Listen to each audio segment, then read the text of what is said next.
أعوذ بالله من الشيطان الرجيم. يقول الله سبحانه: بسم الله الرحمن الرحيم والسماء والطارق. بالله سم أزايننا الجغره بونه. الله سبحانه وتعالى يقول: والسماء والطارق. بسماء يهنبن إلى والطارق عندهم بمجوم إلى በሌሊት ክፍለ ጊዜ በሚመጣና በሚከሰት ነገር ይሆንብኝ ይላል። ወማ አድራከ መጣሪቅ በሌሊት የሚመጣው መጪ ምን እንደሆነ ምን አሳወቀ? النجم الثاقب ጨለማን ቀዶ የሚመጣ ኮከብ ነው ይላል። ጧሪቅ የተባለው ወነጅሙ الثاقب ጨለማን ቀዳጅ የሆነ ኮከብ ነው። አላሁ ረቡል ዓለሚን በፈለገው በሻው ነገር የመማር ስልጣን ያለው ጌታ ነው። እዚህ ቦታ ላይ እንደምትመለከቱት በሰማይ ማለ ማለት ነው።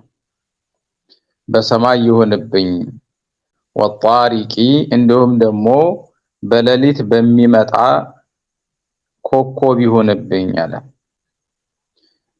ከዛም ጧሪቅ በሌሊት የሚመጣው ምን እንደሆነ ሲገልጽ ወማ አድራከ መጣሪቅ النجم الثاقب የሌሊቱን ጨለማ ቀዶ የሚመጣ ኮከብ ነው በማለት ገለጸው ማለት ነው።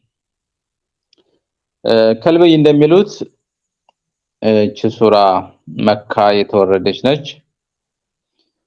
ጧሪቅ ማለትም በጨለማው ክፍለ ጊዜ ጨለማውን ቀዶ ወደ መሬት የሚመጣ ኮከብ ነው። አላህ Subhanahu Wa Ta'ala በሱ ይሆንብኝ እያለ እየማለ ነው ያለው። ይሄ ቀሰም ነው። ጀዋበል ቀሰሙ ወደፊት ነው። ኢን ኩሉ ነፍስ ለማ ዐለይሃ ሐፊዝ የትኛይቱም ነፍስ ለማ ዐለይሃ ሐፊዝ በላዩ ላይ ተጠባባቂ ያለባት እንጂ አይደለችም ይላል። ሁሉም ነፍስ እያንዳንዱ ግለሰብ በነፍስ ወከፍ የሚሰራውን ስራ የሚጠባበቅ የተመደበ መላእክት አለበት ማለት ነው። ይሄ ኢን ኩሉ ነፍስ ለማ ዐለይሃ ሐፊዝ የሚለው ለቀሰሙ ጀዋብ ነው። والسماء والطارق وما أدراك ما الطارق النجم الثاقب قال በኋላ ምሎ መናገር ማስተላለፍ የተፈለገው ኢን ኩሉ ነፍስ ለማ ዐለይሃ ሐፊዝ በሰማይ ይሁንብኝ እንዲሁም ደግሞ በሌሊቱ ክፍለ ጊዜ በሚመጣ መጭ ኮከብ የሚሆንብኝ የትኛይቱም ነፍስ በእርሷ ላይ ተጠባባቂ መላእክት ያለባት እንጂ አይደለችም ይላል። እዚህ ቦታ ላይ ለማ ቢማዕና ኢላ አድርጋችሁ ነው የምትረዷት። ኢን ኩሉ ነፍሲን ኢላ ዐለይሃ ሐፊዝ ማለት ነው። ለማ ቢተሽዲዲ ቢማዕና ኢላ ለማ ቢተኽፊፍም ቅራአት አለ። በዛ ጊዜ ማሲለት ያደርጓታል ማለት ነው። ኢን ኩሉ ነፍሲ ለማ ዐለይሃ ሐፊዝ አላ ኩሊን ግን አብዱላህ ኢብኑ አባስ እንደሚሉት በእያንዳንዱ ነፍስ ላይ ሐፈዟ መላእክት አለበት ለማለት ነው ተብሏል። فلينظر الانسان مما خلق ከዚያም አላሁ ረቡል ዓለሚን የሰው ልጅ መነሻውን እንዲሁም ከዚህ አሁን ከሚነሳው መነሻ የኸለቀው ጌታ ኋላ ከሞት በኋላ ቀስቅሶ በሰራው ስራ መጠየቅ የሚችል ጌታ መሆኑን ለማሳየት የሰው ልጅ መነሻን ያነሳል። فلينظر الانسان ሰውም ይመልከት ሚማ ኹሊቀ ከምን እንደተፈጠረ ከምንድነው የተፈጠርኩት ብሎ ይመልከት ማለት ነظر اعتبار የተፈኩር የማስተንተንን እይታ ማለት ነው። ነዘር እዚህ ቦታ ላይ የአይን የዚህ ሂሲ የሆነውን እይታ ለማለት አይደለም። ሲያስብ ከየት ነው የመጣው? አላህ ከምንድን ነው የፈለገው? ኹሊቀ ሚን ማኢን ዳፊቅ የሰው ልጅ የተፈጠረው ከተስፈንጣሪ ውሃ ነው። ኹሊቀ ተፈጥሯል፣ ሚን ማኢን ከውሃ፣ ዳፊቅን ከሚስፈነጠር ውሃ ይላል። ዳፊቅን መድፉቅ አይ መስቡብን ፊ ረሂም ወል መኒ ማለት ነው። ፊ ረሂም አልመርአቲ ተስፈንጥሮ በሚገባ ውሃ እሱን ሰበብና ምክንያት አድርገን ነው የኸለቅነው ይላል አላህ ሱብሓነሁ ወተዓላ። እዚህ ቦታ ላይ ማአን ዳፊቅ በማለት የተሻው ማአ ረጁሊ ወማአ አልመርአ ማለት ነው። የረጁሉና የመርአይቱ የተረከበ ውሃ ነው ሰው ሆኖ ቆሞ የሚሄደው። ልጅ ወይም ደግሞ ሰው የሚፈጠረውም ከሱ ስለሆነ ሁለቶቹ ውሃዎች የምተዚጃኒ ይቀላቀሉና ወደ ሰውነት አላህ ሱብሓነሁ ወተዓላ በቁጥረው ይቀይራቸዋል ማለት ነው። ይህ ተስፈንጣሪ ውሃ ከየት ነው የሚነሳው? ከየትኛው የሰውነት ክፍል ነው? የኽሩጁ ሚን በይን ሱልቢ ወተራኢብ ከጀርባ የሚወጣ እና ወተራኢብ ከእርግብግብቶች መካከል ይላል። ከጀርባና ከእርግብግብቶች መካከል የሚወጣ ሚን በይን ሱልቢ የእኒ ሚን ሱልቢ ረጁሊ ማለት ነው። ከወንዱ ጀርባ ወተራኢቢ ተራኢቢል መርአ ማለት ነው። ከሴትዮዋ ደግሞ ከእርግብግብቷ አካባቢ ይወጣል ማለት ነው። ተራኢብ ጀምኡ ተርቢያ ሲሆን ወሂየ ዒዛሙ ሶድር ልብ ላይ ያለ አጥንት ነው እርግብግብት እንዳልነው ማለት ነው። አብዱላህ ብን አባስ ተራኢብን ሲፈስሩ መውዲዑል ቂላደቲ ሚነ ሶድር ብለዋል። ሴቶች አንገታቸው ላይ ሀብል ወይም ደግሞ እንደ ሙስባህ ለውበት ያደርጋሉና እሱ የሚያርፍበት የሚውልበት ቦታ ነው ተራኢብ የሚባለው። እና የሰው ልጅ መነሻው ውሃ ፈሳሽ ነው። ፈሳሹም ደግሞ ከአባቱ ጀርባና ከእናቱ ከእርግብግብቱ አካባቢ ተስፈንጥሮ የሚወጣ ውሃ ነው። ምንም ከማይገመት ሰው ይሆናል ተብሎ ከማይታሰብ ሁኔታ ሰው ነው ያደረግነው።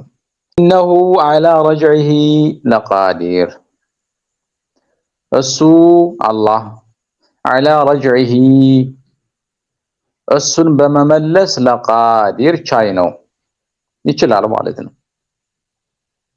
ዐላ ረጅዒሂ ዶሚሩ የሚመለሰው ወደ ፈሳሽ ውሃው ነው።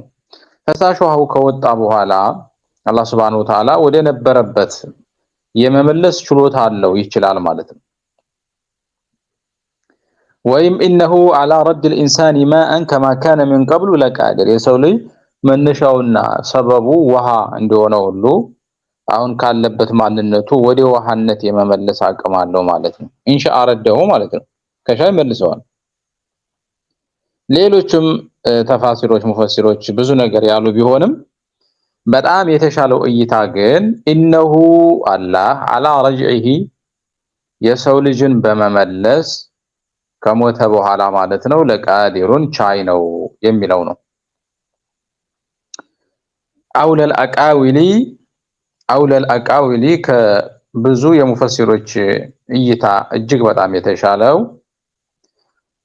ከሞተ በኋላ ህይወት ዘርተን እንቀሰቅሰዋለን የሚለው ነው። ስለዚህ መመለስ ማለት በህይወት ከሞት በኋላ መቀስቀስ ማለት ነው። ቢደሊሊ የውመ ቱብለ ሰራኢር ወደፊት የሚመጣውም አያ መቼ እንደሚመለስ ይጠቁማል። የውመ ቱብለ ሰራኢሩ ሚስጥሮች ድብቅ ነገራቶች ግልጽ በሚሆኑበት እለት ይላል። ወዛሊከ የውመል ቂያማ ቱብለ ሰራኢር ተዝሃሩል ኸፋያ የተደበቁ የተሰተሩ ነገራቶች ሁሉ ግልጽ ይወጣሉ። የተናቁ ትልቁ ነው ይገኛሉ። ትልቅ የተባሉት ባልተጠበቀ ሁኔታ ትንሹ ነው ይገኛሉ። አዘን አላህ እና በዚያን ቀን ድብቅ የነበሩ ነገሮች ሁሉ ግልጽ በሚሆኑበት በቂያማው ዕለት አላህ Subhanahu Wa Ta'ala እሱን በመመለስ ቻይ የሆነ ጌታ ነው ይመልሰዋል ይላል። فما له من قوة ولا ناصير فما له أي للإنسان ለሰው ልጅ የለውም من قوة ጉልበት ኃይል የለውም የዚያን ቀን ولا ناصير ረዳትም የለውም። አላህ ሊቀጣው በሻና በፈለገ ጊዜ ከአላህ Subhanahu Wa Ta'ala ቅጣት ራሱን የሚከላከልበት ኃይል የለውም። ሊረዳው የሚችል ረዳትም ፍጹም የለውም ይላል። ከዚያም አላሁ ረቡል ዓለሚን እንደገና ቀሰም ማላን ይምልና አስረግጦ የሚያስተላልፈው መልእክት አለ። የቁል ወሰማኢ ዛቲ ረጅዕ ወሰማኢ በሰማይ ይሆንብኝ ዛቲ ረጅዕ የመመለስ ባለቤት በሆነችው ይላል። والمراد بالرجع هنا المطر ዝናብ ማለት ነው። ወሰማኢ ዛቲ ረጅዕ የዝናብ ባለቤት በሆነችው ሰማይ ይሆንብኝ። ዝናብ ተመላላሽ ተብላ የተጠራችው لأنه يرجع كل عام ويتكرر በየዓመቱ ይመላለሳል። ክረምት በመጣ ቁጥር ይደጋገማል። ለዛ ነው ረጅዕ ተብሎ የተጠራው ማለት ነው።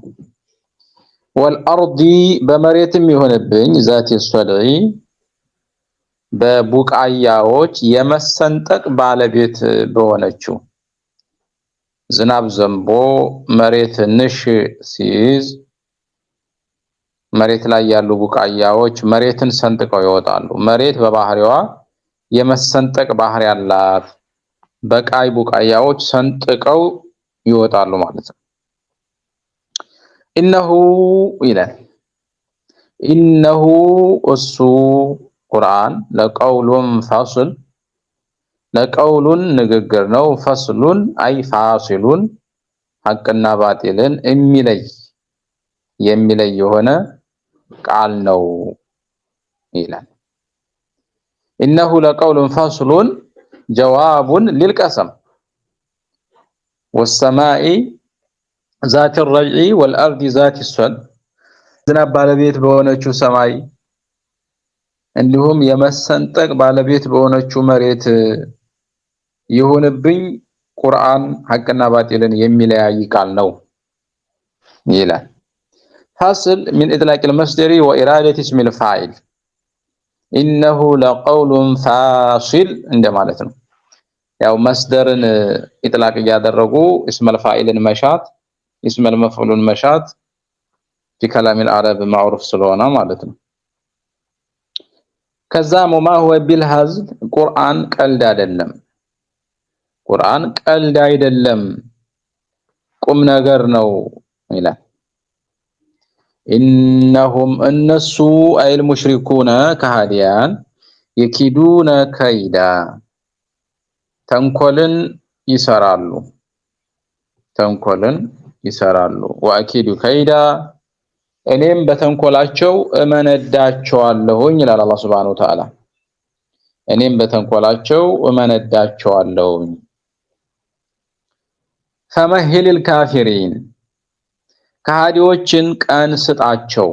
فمهل الكافرين አይ አኺር الكافرين ጥቂት ጊዜያትን አቆያቸው። ምን ማለት ነው? هذا وعيد من الله عز وجل لهم ይህ ለነሱ ትልቅ ዛቻ ነው። አምሂሉሁም ሩወይደን ትንሽን ጊዜ ብቻ ስጣቸው ከዛ በኋላ እኔም ማደርገውን አውቃለሁኝ ነው እያለ ያለው አላህ Subhanahu Wa Ta'ala። በአንድ መልኩ ለመልእክተኛው ሰብር ይኑርህ አትቸኩል ሁሉም በጊዜው ይፈጸማል እያላቸው ነው። በሌላ መንገድ ደግሞ ለካሃዲያን ዛቻ ነው። መልእክተኛው ማለይሂ ሰላቱ ወሰላም የተባሉትን አደረጉ ፈጸሙ። አላህም Subhanahu Wa Ta'ala በበድር ዘመቻ ላይ ያደረገውን አደረገ ማለት ነው። ሰባዎቹ በሙስሊሞች እጅ ተገድለው በበድር ዋሻ ላይ ወርቀው ቀሩ ማለት ነው። ስለዚህ ይህ ጊዜ እስከሚደርስ እና እስከሚመጣ ትንሽ ታገስ ነው ያላቸው ያለው አላህ Subhanahu Wa Ta'ala ማለት ነው።